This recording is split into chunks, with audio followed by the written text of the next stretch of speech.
G'day Nuggets. I'm here with Terence today and we're doing a new series. If it's worth fixing, it's worth buying. Right here I've got a still ms230c that Terence found for me in the local junk shop. He found it and it was sitting there and it was labelled $150. And the man selling it knew it had a couple issues. That's why the price is so low. So Terence doing his due diligence, looking out for a mate. Big word. Yeah, he looked over it looked over it and thought to himself, yeah, this would be a perfect saw for my mate Will. That's my name, by the way. He checked the compressor on it by pulling the starter and seeing if it hangs, and absolutely, it's got plenty of compression on it. So just going now. Yep. We only found two issues with the whole saw that needed to be addressed. One was the fuel line in here. The typical steel fuel line. Steel fuel line. You have to buy a custom part for it. It was all worn and cracked. Just old. Just old. Been sitting too long. And in here, I'll pull the cover off for you guys. You don't have to if you don't want to. Ah, too late. I'm already halfway there. Well, you're not. No, you are. Right. Eventually, you might replace the side with something else, wouldn't you? Yeah, maybe one day. Because you have to replace the back's spacer bolt, and you can fit a two-piece cover. You can buy the Chinese ones now. Right. See if I can get this off. So the saw came with a spur sprocket that was all worn, and I had to replace it with a rim sprocket. Sorry about the muck. I haven't cleaned the saw since cutting yesterday. The funny thing is you bought that as a spur sprocket and it came as a rim socket. Yeah, it just said a sprocket kit. It didn't say spur or rim sprocket. It came as a rim sprocket. Man, I'm very happy I ordered the right size rim sprocket. until I went and ordered a bar and chain for it, and it came out and gone, hang on, this is too short, this won't work. Yep. It was like one link too short. Yeah, that was a bit frustrating, but that's the problem with rim sockets. Yeah. They're one link longer. So yeah, this saw is a high compression 45cc steel saw, the German model, not the American model. No EPA or anything on this one. This one's no EPA. It is dirty. Dirty, yeah, very dirty. Like one of the things I looked at when I first picked it up was how clean it was. You know, I looked inside. The filter needs to clean, like most saws. Yeah. The fuel tank looked clean inside. The oil tank looked clean inside.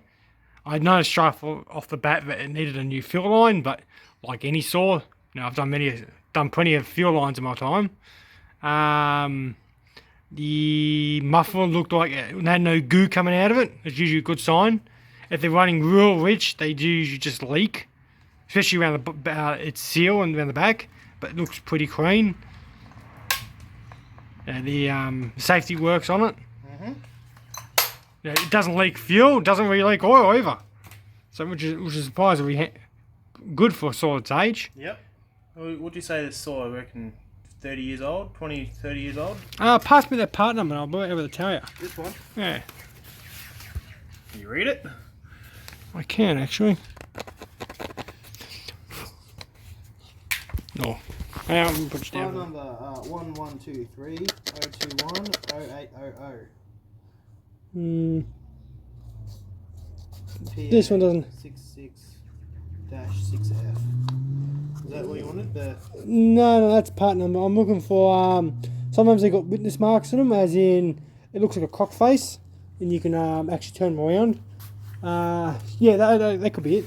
They've still got their own. That thing. Yeah, where's the serial number? That one. It's going to be a pain. But I'm going to say it's about 10, 15 years old. Because usually that's the old style body. The new style bodies they're more like a MS170 now. Oh yeah. It's a different see-through clamshell. You can see through the tank. Yeah. This one you can't see through the tank. Yeah, the new ones, they have a sight here on the inside. Yeah. Where you can see the level of the tank. That's on the new 171. And nowhere near the bitiness of these old saws. The old saws just dump fuel and away you go. Yep. was it worth fixing? Like, yeah, how much did you ever spend to fix it? All in all, I spent $73 on parts, but that included a whole new air filter and housing. But once the air filter came and I saw what the quality of it was, it looked like not as great a model. Chinese, yeah. It wasn't as good a quality as the one that's on it. So what I'm going to do is leave this one on it and keep the other one as a spare. If you're going cut anything green, you can use it. Yeah. Or you just do the old-fashioned thing: is throw a bit of pantyhose over the side, just tie it in with like a band. Yeah. Done that plenty of times, you know. Have sheets of it cut, ready to go. Yeah, and so all in all, I spent $72 on parts, $150 on the saw, so $220 total cost for this saw. How much time did you throw into it? Not much time at all. The thing that took the longest to fix was the fuel line because of my lack of experience. They are a learning curve. They are a pain. Wait till you work. It was so the new fuel line was real solid. It was tough to get into the hole because right underneath the handle in here is the fuel tank, and if you can see in there, there's a black. That's the fuel line coming straight down into there. Yeah. And it's a press fit O-ring. Like the fuel line's one piece, so you have to press it through the hole to get it to seal properly. It's German. And it is. There is no room. There is no room to get anything in there. I ended up having to take most of the anti-vibration handle off so I can fit a screwdriver in to help me out. You probably find out in its workshop manual you had to pretty much pull the saw apart to fix it. Yeah. But that's right. It's just steels in a nutshell. I never noticed steel would be like that. Not to be like that, you know. The pawns are easy because they're just two wires straight down. Yeah. The mechanics are pretty much just a single. They got no feedback, so they don't care.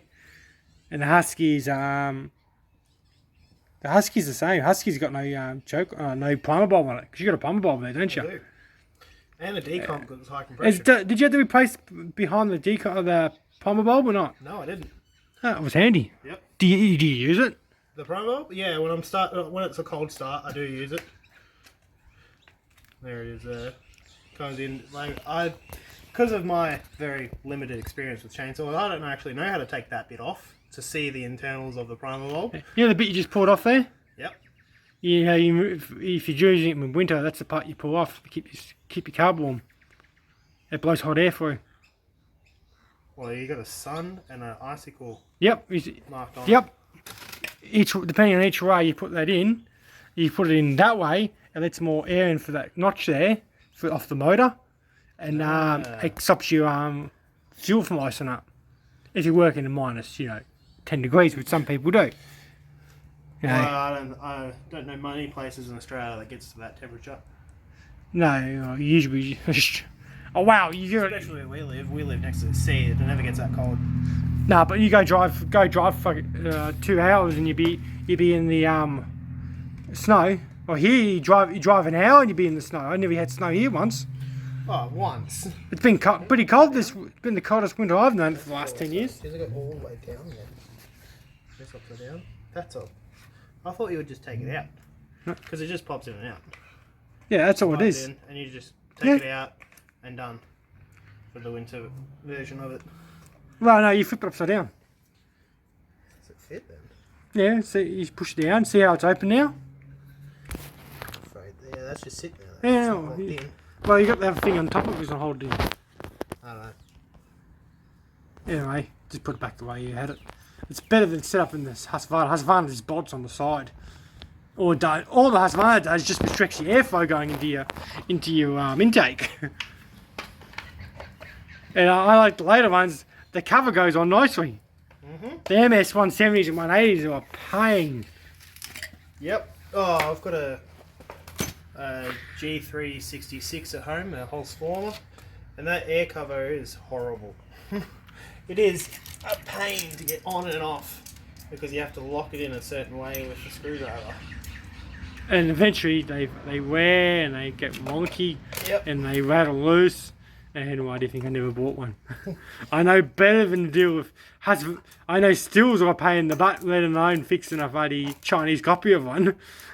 Oh, I should get that Chinese copy and do a video with you about that because you've helped me out with that a few times, getting that What's wrong here? Done something wrong. There we are. Getting me that ready to go, because it has had its issues from factory, trying to get it to be running as good as it is now, almost as good as a new saw. Well, mine had issues too. You know, my Husky copy, she didn't run properly at the back. You know, she wouldn't like you turn the saw a certain way, it used to rev funny. And yeah, well, the back of the carburetor, they got two AV mounts in the back of the carburetor. Yeah, and the same thing happens with the Holst former. It starves for fuel when you've half a tank of fuel and you put it on the side. Yeah. Well, the Husky, only way how I fixed it was looking at it and going, hang on, Mr. Whoever built it forgot to push it down and locate because it's a barb fitting. Oh, yeah. And push it through the body plastic, and that solved the issue. You know, I think I had the coil nearly die on it once, but you know, anyone bought a new coil for a genuine Husqvarna coil, which comes from China. That turned out to where I pulled it apart to replace it and looked in down and going, oh, the actual I could smell fuel. The fuel line came off it. So it was only just pushed over the end, you know. I was like, oh well. But since I put the new coil on it, it's made on a different saw. It just starts. Yeah. She's a bit of a pig to start now, but that's only because I've got the big block on it and it's ported. It's high compression. You know. It's a bit of a mug because I messed with it. Yeah. But then this one seems to work right off the bat. You know, this is one of the first ones that came out with the quick fuel. Yeah. Quick caps, whatever they're called. Half turn and it pops right off. Yeah, some people don't like them, but no, they've been around for a while now. Well, I've found that it's a learning curve, because I've never used them before. It's a learning curve to figure out if you don't put it on the right way, it doesn't, you have to go into the right groove before it starts tightening, and you can lock it in. Other than that, it works great. It's all a bit of a learning curve. I've never had a good quality saw of this size. I've only ever had Chinese saws this size, and they are horrible. Compared to this thing, those things are just terrible. How about my pulling? Your pulling works great when it doesn't, when the bar doesn't expand. Oh, the case doesn't that expand, one. tighten your chain up. Oh, I don't want to turn around because there's a mess behind me. But yeah, here's that one. I got the bloody motorbike one over there. Oh, hang on. Yeah, I'll get that. Oh, I got that. Here you go. You got that. Yep. Don't show my shit. I'll try not to. Just the axe. Yeah. It's the worst axe you can ever buy. Chinese cast stainless steel. It is blunt. It won't even jab into this. It was used for cutting rabbits. Alright. I'm I'm trying not to show you junk. It's more out of embellishment than anything else. But no. You would just put it. Can't be as bad as one of them. Never had one of them before. To put that to.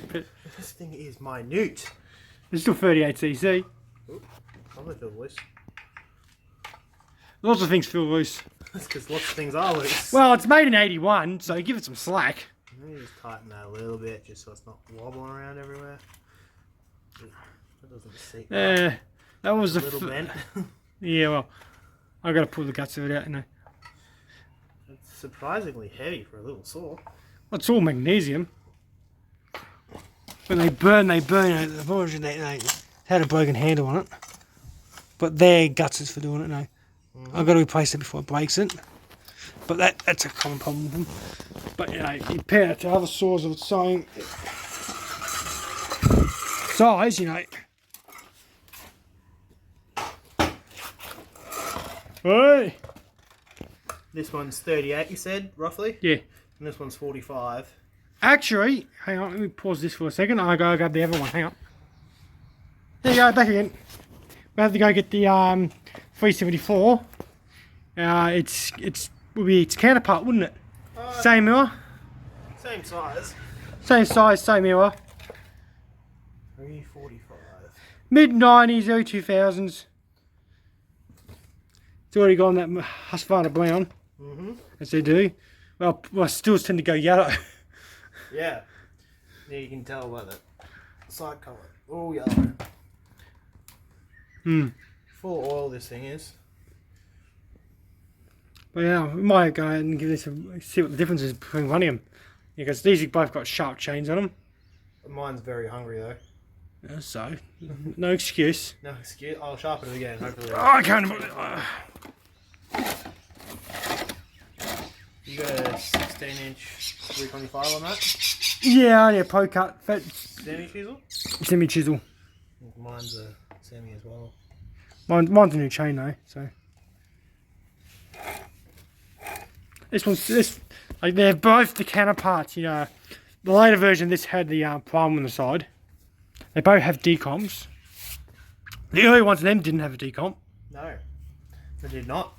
My mate's got an 029, which is a 54cc, no decomp. It's a pain. The saw is twice the size of that saw. You'd think it was like a 70cc saw, but it's only 54. But long stroke though, and it's got some knackers to it. It's got some cojones to it. But this one does too. Because these are the bases for the bigger saws. This is heavy. This is heavier than the steel. There's a lot more meat in that one. That does have the aftermarket exhaust bracket on it because I had to replace the exhaust bracket on it. But, I put one on it because they used to come loose. It was a gutless form. Yep. So I took one of 346 XP and I threw it on this. That one's sentimental. That was a chainsaw. That was my grandmother's. It's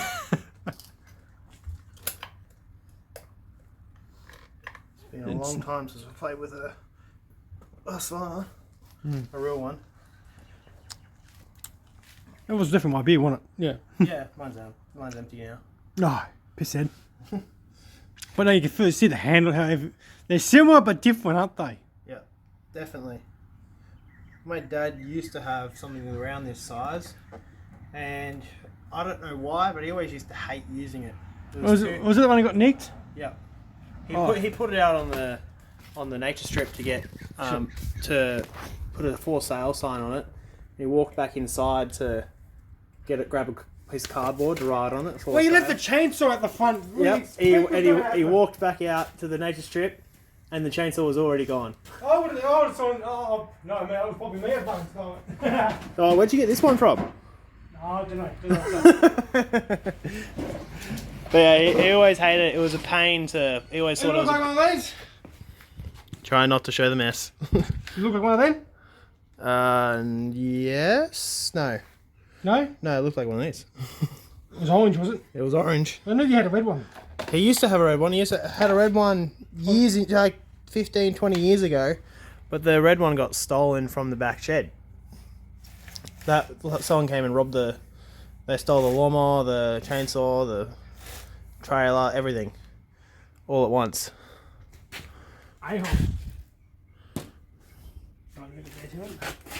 Typical porn, it's hemorrhaging. Hemorrhaging. Everyone, it is all kind of chewed up inside. They all get chewed up. So, you might go give these a poke and see how these run. That'll be the second video. Second video. So, we'll do a comparison and see what it's like. You can do yourself a mini review if you like. Yep. Maybe. I think that little still is a damn good saw. Damn good saw for the size of it, in my opinion. Well, this man here hates stills. No, I didn't say I hate them. I know too much about them and not touch them. Yeah. But no, these things give me the shits at times. You know, this is the most unbalanced saw in the world because you can just do this. Yep. Whereas you can't do that with a still. Nah. But you know, it's the most unbalanced saw I've ever had in my life. But she cuts a lot though. Well, that's all we really need in a saw. She cuts the wood. I think we should go across the road again. Just cut that big stuff. Do 2 cuts. Put it in a couple pieces so we can bring it down, and cut it off a little bit longer. Pull it out so it's not up in the. Oh, I'm just having a big one back and just go 1, 2. Then I'll swap it over to this 1, 2. Oh yeah. Oh, sorry, I can do one cut. Do one cut with you cutting this, then I'll give a cut. Yep. Then we'll do that, do a cut, and that do a cut. Sounds like a plan. Sounds like a plan. This usually gets talked outside the video, but this is how videos are made. Yep. Doesn't just happen. Nah. There's actually that much bloopers you wouldn't believe. And I'll do a blooper one day. Yep. You'd be like, God, what's wrong with you two? Yeah, we're crazy. No, you're not. Well, you are. Insane in the membrane. Heck, I did a high compression leaf bowl. So, that was what I gave you, wasn't it? Yeah, it was. It works, doesn't it? It does. It works so well. It melted the fan on it. Yeah, it broke the housing of the fan. I had to jimmy it all back together, didn't I? Yep. Still working? It is, as far as I'm aware. I haven't run it in about a month. If she blows, she blows. If she blows, she blows. Oh, Best $20 I've ever spent. That's all I have another spare one there. Where's it going? Yep. Let's go give these a poke and we'll see if these how these work. All right.